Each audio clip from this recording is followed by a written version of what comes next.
Всем привет! Сегодня мы делимся впечатлениями по фильму «Мать», 2009 год, в главных ролях Ким Хей Джа и Вон Бин, режиссер Пон Джун Хо, который снял фильм «Паразиты». Кстати, мне «Паразиты» почему-то не понравились. Уж не знаю почему. Итак, как всегда, начнем с сюжета. Жила-была неполная семья, мать и сын. Вроде семья как семья, но сын был особенный, как принято сейчас говорить. Я не поняла, какой у сына был диагноз, да и, в общем-то, это и не важно, так как фильм, собственно, о матери, а не о сыне. Воспитывать обычных детей архисложно, но особенных – это каждодневный подвиг. Я могу только предполагать, хотя нет, не могу, это нужно испытать на своей шкуре. Я, когда езжу в общественном транспорте, то изредка наблюдаю такую картину. Мама или бабушка с особенным ребенком, в основном ДЦП или Даун. Конечно, сразу все начинают пялиться. Ребенок пускает слюни, дергается, а мама терпеливо, с любовью заботится о них. Конечно, их раздражает повышенное внимание. А когда мама гордо поднимает голову, то все поспешно отводят взгляд. Я помню, в 1983 году я была с подругой по турвизе в Восточной Германии, и меня там поразили инвалиды. ДЦПшники сидели в инвалидных креслах, чистые, ухоженные, нарядные.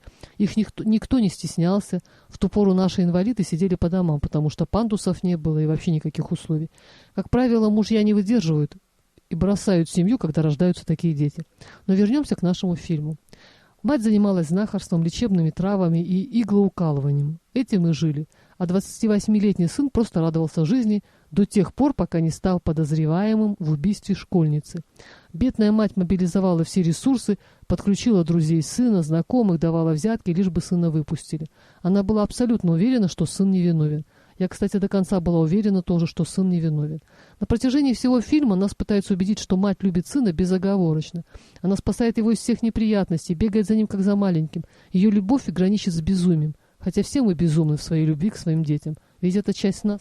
Да, мне тоже показалось, что он невиновен. Ну, для матери обычное поведение. Тем более, что ребенок такой. Меня взбесило поведение богачей в фильме. Они сбили на машине главного героя и уехали. В отместку им разбили зеркало. Я считаю, что можно было за такое и машину забрать. Но нет. Главного героя обязали возместить ущерб, а тем за то, что сбили, ничего. Ну, богатый всегда прав. Наверное, такой же принцип в Корее.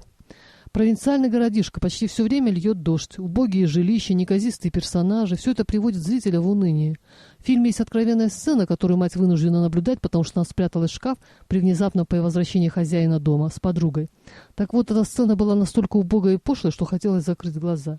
А мать пришла в этот дом друга сына не просто так. Она вела самостоятельное свое расследование и производила несанкционированный обыск. Я уж не помню, что она хотела там найти.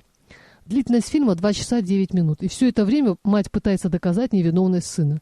В ходе расследования выясняется, что жертва вела не совсем добропорядочный образ жизни в плане неразборчивых половых связей. Наверное, это делает создателям фильма с одной целью. Вроде и не очень жаль такую жертву. И потом в финале выяснилось, что она первая кинула камень, причем рассчитая на силу удара, и траектория была бы другой. И молодой человек из подозреваемого стал бы жертвой. Так вот, финал потрясающий. Мать пришла к свидетелю, им оказался старьевщик, и он сам выложил ей, что он видел, кто убил школьницу. И мать повторяет без конца: этого не может быть, этого не может быть. Узнав от матери, что подозреваемый невиновен, и его собираются отпустить, старик побежал к телефону, чтобы позвонить в полицию.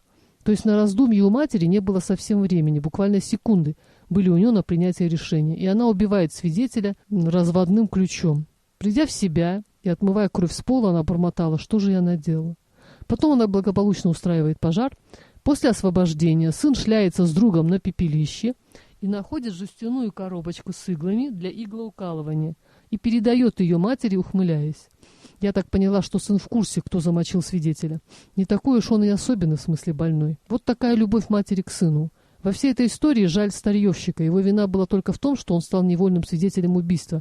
Недаром люди боятся свидетельствовать. Жди неприятностей. Что касается школьницы, не кинь она камень, он бы не полетел к ней обратно. Поведение матери предсказуемо, меня это не удивило. Мужик, конечно, мог бы и не умирать, промолчал бы, да потом сходил в полицию. Но откуда ему было знать, что так получится? Ну, школьницу я тоже могу понять. Идет ночью, за ней какой-то дурачок. Как-то надо было от него отвязаться. Ну, не придумала ничего лучше. Фильм немножко нудный, но даже я, человек динамичный, не проматывала и терпеливо досмотрела до конца. А мне фильм действительно показался немного нудноватым. История вроде бы интересная, но не могу сказать, что фильм один из лучших среди тех, что я видел. Так себе. Обойдемся сегодня без выводов. Призыв любить своих детей прозвучит глупо, все и так любят. Но каждый в меру своих возможностей. Где грань добра и зла? У каждого она своя. Если в разборе «Пентхауса» я была категорична, анализируя убийство девочки из приюта, то здесь для меня все, во всяком случае, не так однозначно. Фильм рекомендую к просмотру. Он может не понравиться, может понравиться, но запомнится уж точно надолго. На этом все. Всем пока. Пока.